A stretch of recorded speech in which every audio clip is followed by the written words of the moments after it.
day, so leave me alone. Anyway, I'm here with Steve Gerhardt. He is, are you owner, tuner?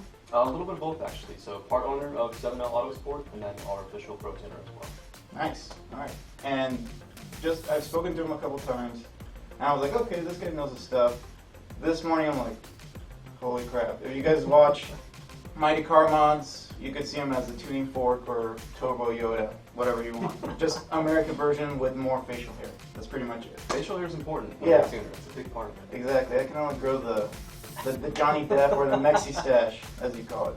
But anyway, I'm here today to get pro tuned. As you guys know, I do have a catted downpipe from NVIDIA, Hatchback exhaust, and I have the Autosport.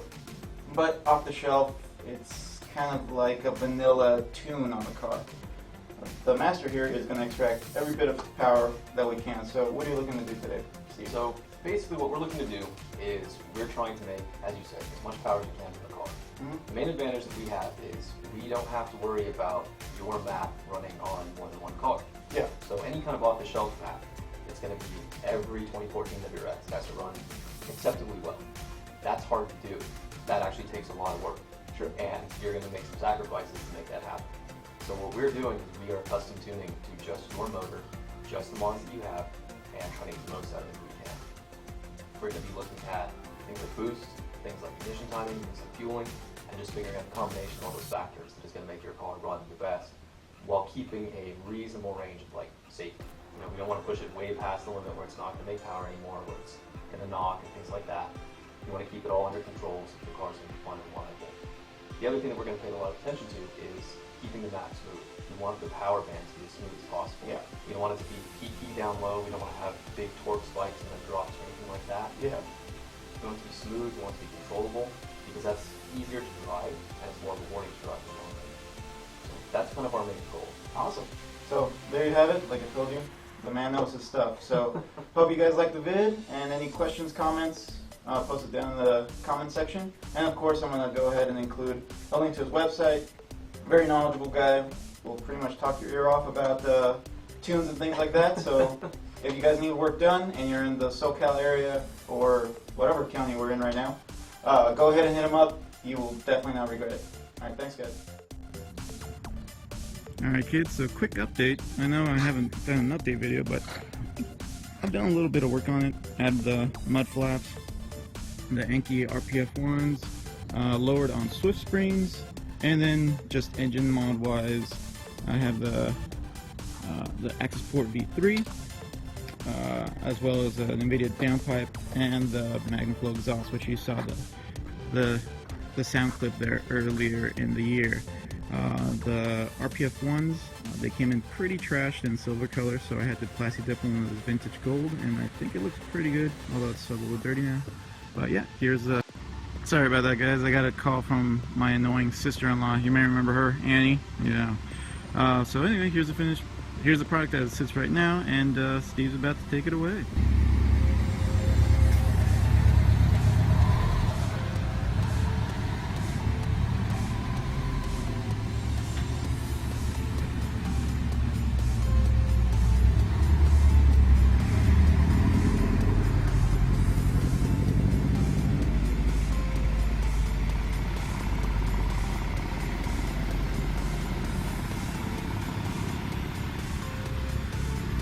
Alright guys, and here's a quick little tour of the shop, and it's awesome. It's massive in here. Here we have the Dyno pack that Steve uses on all his tunes. Basically, if I understand it correctly, he sets up a base map of just to kind of get the car where it kind of needs to be, just a very moderate, light tune.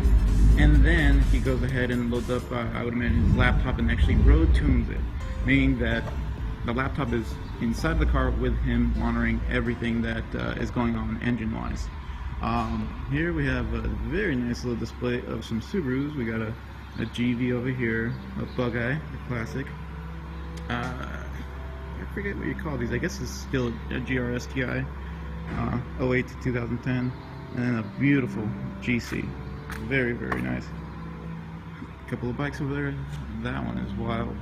Very, very nice GC with some fender flares, and I think aftermarket fenders or fender flares. No, yeah, that's definitely an aftermarket fender.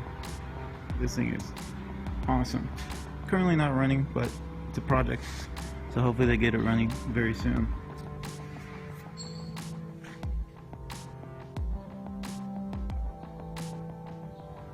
Lots of fun bits in here. Ooh.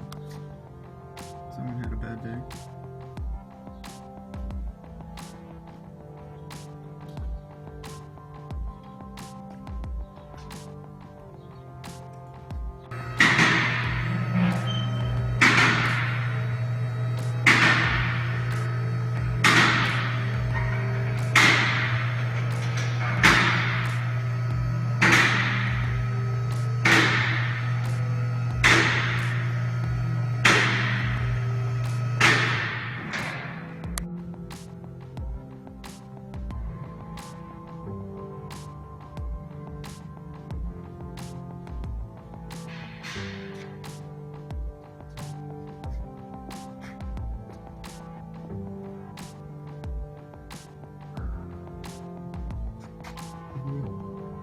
We'd take.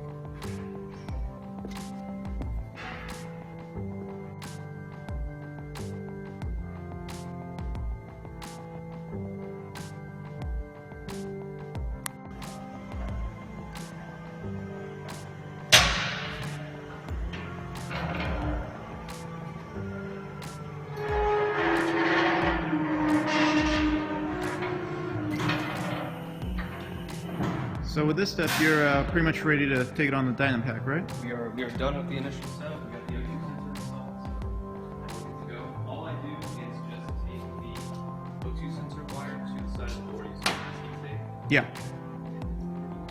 Nice. Take care of that, then we move it over to the dyno, take the wheels off, get it bolted up. Start the tuning process. Alright. You're like a surgeon.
Yeah, so the way these work, it's kind of cool because this is just a 5-lug adapter, but it's slotted out. So they use these little cone seat retainers to index into the groove that's cut.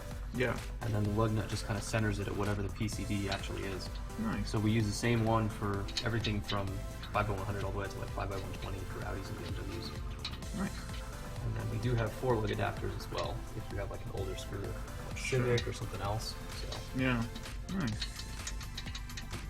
the reason is because we have to have the steering wheel be almost perfectly straight. Okay. Otherwise you get some parasitic losses to the CV joints. Yeah.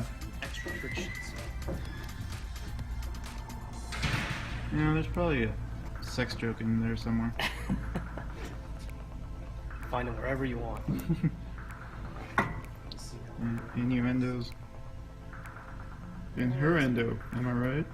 The drivetrain doesn't like that every wheel is not spinning in exact perfect sync, because this does its best to synchronize the wheel speed through slowing the wheels down ever so slightly. So basically it uses resistance to match wheel speed. So on the STI, because it has very sensitive wheel speed sensors, the DCCD will freak out a little bit sometimes. Oh, really? And when that happens, I hear it's a pretty complicated system that they use. yeah, so when that happens, it's interesting because this dyno will actually show you when it goes into kind of like a fail-safe mode during the middle of the pull, you'll see the power and torque get transferred forward. Alright guys, so Steve was able to get the entire car on the Dyno pack dyno. Here's the actual official name. The Dynapack Chassis Dynamometer. Ew. So it's up on the rig here. It's all hooked up.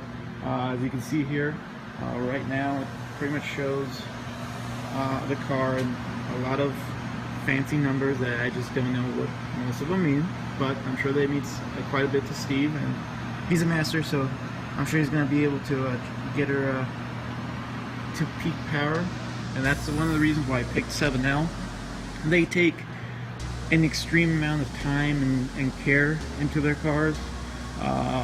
He basically said drop it off at 9 and pick it up at 6, and that kind of goes to show you just how much attention to detail he puts into every single one of his tunes. That's why I came to visit him, and that's why you should also do that. So the cool thing about these Dynapacks is that they're water cooled. They're just taking in so much energy and showing off numbers that they get pretty darn hot. So they're actually water cooled, and you see some of the excess dumping off here. Pretty cool though.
All right, should be good. If you want to, oh, you already started the GoPro. Perfect. Yeah. Awesome. All right, I will be back. Will Good do. meeting you, though. Nice meeting you too. Taking off? All right, Yeah. then. Take care.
Car's good. Good to go. Yep. Just gotta get the sensor out of it and that's it. How to go, bud? Looks really good. Yeah? Felt good too. Nice. Pretty much on par with the other ones that... Yeah, I mean, That's so much and better. like, just running really clean too the whole time. So, Consistent power. yep. Oh, that's what I really want. Yeah, I mean, you can get on it in pretty much any gear, Mm-hmm. and boost is still reasonably under control. I think the highest that it ever went, 17.9 was the highest that it went on that drive. So I'm probably just gonna cap that down just a little bit